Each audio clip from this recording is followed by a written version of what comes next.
Welcome back. പുതിയൊരു വീഡിയോയിലേക്ക് സ്വാഗതം. ഇന്നത്തെ വീഡിയോയിൽ ഉപ്പും മുളകും ഇന്നിറങ്ങിയ പ്രോമോ നമ്മളെല്ലാവരും കണ്ടിട്ടുണ്ടാവും. ആ ഒരു പ്രോമോയിൽ അവസാനം ഒരു പ്രേത രീതിക്ക് എൻഡാകുന്നത് പോലെയൊക്കെയാണ് കാണിക്കുന്നത്. അതായത് ഭവാനിയമ്മ പറയുന്നുണ്ട്, ഇനി എൻ്റെ അമ്മയെങ്ങാനും വന്നതാണോ എന്ന രീതിക്കൊക്കെ നീലിനെ നോക്കി പറയുന്നുണ്ട്. നീലി കുറച്ച് വിയേഡായിട്ട് ബിഹേവ് ചെയ്യുന്നത് കൊണ്ട്. അപ്പോൾ നമ്മളിന്ന് ചർച്ച ചെയ്യാൻ പോകുന്ന ആ ഒരു വിഷയത്തെക്കുറിച്ചാണ്. ഒരു 2-3 മാസം മുമ്പ് വരെ ഉപ്പും മുളകിൽ ഇത് ഭയങ്കര നോർമലായിരുന്നു. ഇപ്പോൾ നമ്മൾ ഈ ഒരു പ്രോമോ കാണുമ്പോൾ നമുക്ക് കുറച്ച് വിയേഡായിട്ട് ഫീൽ ആവുന്നുണ്ട്. എന്താ വീണ്ടും പ്രേതം വന്നു എന്ന രീതിക്കൊക്കെ. പക്ഷേ ഇതൊക്കെ നോർമലായിട്ട് അവർ ഹാൻഡിൽ ചെയ്തിട്ട് പോയിട്ടുണ്ടായിരുന്നു. ഒരു 3 മാസം മുമ്പത്തെ എപ്പിസോഡുകളിലൊക്കെ വെറും പ്രേതവും അധോലോകവും എന്നൊക്കെ സിമ്പിളായിട്ട് ഉപ്പും മുളകിൽ ഹാൻഡിൽ ചെയ്തിട്ട് പോയിട്ടുണ്ടായിരുന്നു.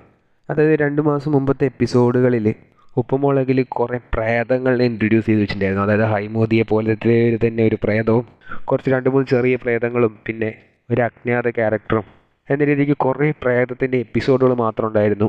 ഭയങ്കര വിയേർഡായിട്ടായിരുന്നു ആ സമയത്ത് ഉപ്പുമുളകും പോയിക്കൊണ്ടിരിക്കുന്നത്. പ്രേക്ഷകരുടെ ഭാഗത്തു നിന്നും ഭയങ്കരമായിട്ടുള്ളൊരു എതിർപ്പൊക്കെ ഉണ്ടായിരുന്നു. ആ സമയത്താണ് മുടിയൻ്റെ ഇൻ്റർവ്യൂ ഒക്കെ വന്നിട്ട് വീണ്ടും ആ ഒരു പഴയ ട്രാക്കിലേക്ക് ഉപ്പുമുളകും തിരിച്ചു വന്നത്. ആ ഒരു പ്രേതത്തിനെയൊക്കെ ഒട്ടാകെ ഉപേക്ഷിച്ചു എന്ന് വേണമെങ്കിൽ പറയാം. പക്ഷേ അവർ ആ ഒരു തുടക്കം ഇട്ട് ആ ഒരു സ്റ്റോറിക്ക് ഒരു എൻഡിങ് ഇല്ലാതെയാണ് അവർ അവസാനിപ്പിച്ചത്. അതായത് പ്രേതത്തിനൊക്കെ അവർക്ക് വേറെ വലിയ സ്റ്റോറിയൊക്കെ അവരുടെ കയ്യിലുണ്ടാവുമായിരിക്കും. അതുകൊണ്ടാണ് അവർ അത്രയും പ്രേതങ്ങളൊക്കെ ഇൻട്രൊഡ്യൂസ് ചെയ്തത്. ഒരു പ്രേത സീരിയലാക്കി തന്നെ അത് മാറ്റിയിട്ടുണ്ടായിരുന്നു. പെട്ടെന്ന് പ്രേക്ഷകരുടെ ഭാഗത്തു നിന്നും ഇത്രത്തോളം എതിർപ്പ് വന്നപ്പോൾ മാത്രമല്ല, മുടിയനും ഇൻ്റർവ്യൂ പോയിട്ട് ആ ഒരു ഇങ്ങനത്തെ ഉപ്പുമുളകുമാണോ നമ്മളൊക്കെ കണ്ടത് എന്ന രീതിക്കൊക്കെ ആ ഒരു ഉപ്പുമുളകിനെ അങ്ങനെ വിമർശിച്ചപ്പോൾ ഡയറക്ടറും റൈറ്റേഴ്സൊക്കെ ചേർന്ന് ആ ഒരു സ്റ്റോറി അങ്ങനെ പൊളിച്ച് മാറ്റിയിട്ട് ആ ഒരു പ്രേതങ്ങളൊക്കെ എന്ത് സംഭവിച്ചു ഒന്നുപോലെ അറിയാതെ അങ്ങനെ ആ ഒരു സ്റ്റോറി എൻഡ് ചെയ്തിട്ട് വീണ്ടും പഴയതുപോലെ സിറ്റ്കോം രീതിക്ക് കൊണ്ടുവരികയാണ് ചെയ്തത്. പക്ഷേ എനിക്ക് ആ ഒരു സമയത്ത് ഒരു ഉപ്പുമുളകും തീരെ ഇഷ്ടപ്പെട്ടിട്ടുണ്ടായിരുന്നില്ല. ഭൂരിഭാഗം പ്രേക്ഷകർക്കും ആ ഒരു ഉപ്പുമുളകും ഇഷ്ടപ്പെട്ടിട്ടുണ്ടായിരുന്നില്ല എന്നുള്ളത് കൺഫേമാണ്. പക്ഷേ ആ ഒരു സെക്ഷനും അങ്ങനത്തെ ഒരു ജോണറും ഇഷ്ടപ്പെടുന്ന കുറേ പ്രേക്ഷകരുണ്ടായിരുന്നു. അവർക്കൊക്കെ തികച്ചും ഡിസപ്പോയിൻമെൻറ്റ് തന്നെയായിരുന്നു ആ ഒരു സ്റ്റോറിക്കൊന്നും മര്യാദയ്ക്കുള്ള ഒരു എൻഡിങ് കൊടുക്കാത്തത് കൊണ്ട്. ഏതായാലും ഭൂരിഭാഗം പ്രേക്ഷകരെ എതിർത്തുകൊണ്ട് അവർ ആ ഒരു സ്റ്റോറി അങ്ങനെ ഡ്രോപ്പ് ചെയ്തിട്ട് വീണ്ടും പഴയ രീതിക്ക് സിറ്റ്കോം എന്ന രീതിക്കൊക്കെ കൊണ്ടുവന്ന് ഇപ്പോൾ നോർമലായിട്ട് പോയിക്കൊണ്ടിരിക്കുന്നതിൻ്റെ ഇടയ്ക്കാണ് ഇപ്പോൾ ഇന്ന് ഇങ്ങനെ ഒരു പ്രോമോ വന്നിരിക്കുന്നത്. ഒരു പ്രോമോൻ്റെ അവസാനം ഭവാനിയമ്മ പറയുന്നുണ്ട്, നീലുവിന് ഇനി എൻ്റെ അമ്മയുടെ ബാധ കയറി വന്ന രീതിക്ക്. ഇപ്പോൾ ഈ ബാധ എന്നുള്ളൊരു കോൺസെപ്റ്റ് വീണ്ടും ഉപ്പുമുളകിലോട്ട് തിരിച്ചു വരികയാണോ എന്നുള്ള ആ ഒരു കമൻറ്റ് വായിച്ചാൽ തന്നെ, ആ ഒരു പ്രോമോൻ്റെ കമൻറ്റ് വായിച്ചാൽ തന്നെ നമുക്ക് മനസ്സിലാവും. കുറേ പേര് ചോദിച്ചിട്ടുണ്ട് വീണ്ടും പ്രേതബാധ എന്ന രീതിക്കൊക്കെ കുറേ പേര് ചോദിച്ചിട്ടുണ്ട്.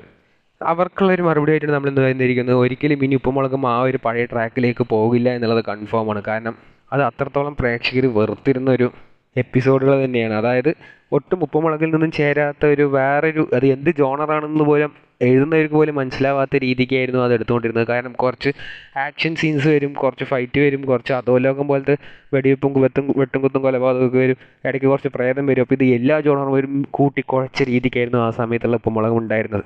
പക്ഷേ അതിൽ നിന്നൊക്കെ ഉപ്പുമുളകും മാറി വന്ന് ഇപ്പോൾ നോർമലായിട്ട് പോയിക്കൊണ്ടിരിക്കുന്നുണ്ട്. മാത്രമല്ല ആ സമയത്ത് ഡയറക്ടറല്ല ഇപ്പോൾ ഉപ്പുമുളകും ഡയറക്റ്റ് ചെയ്തുകൊണ്ടിരിക്കുന്നത്. ആ സമയത്ത് ഉണ്ണികൃഷ്ണനെയാണ് ഡയറക്റ്റ് ചെയ്തുകൊണ്ടിരുന്നത്.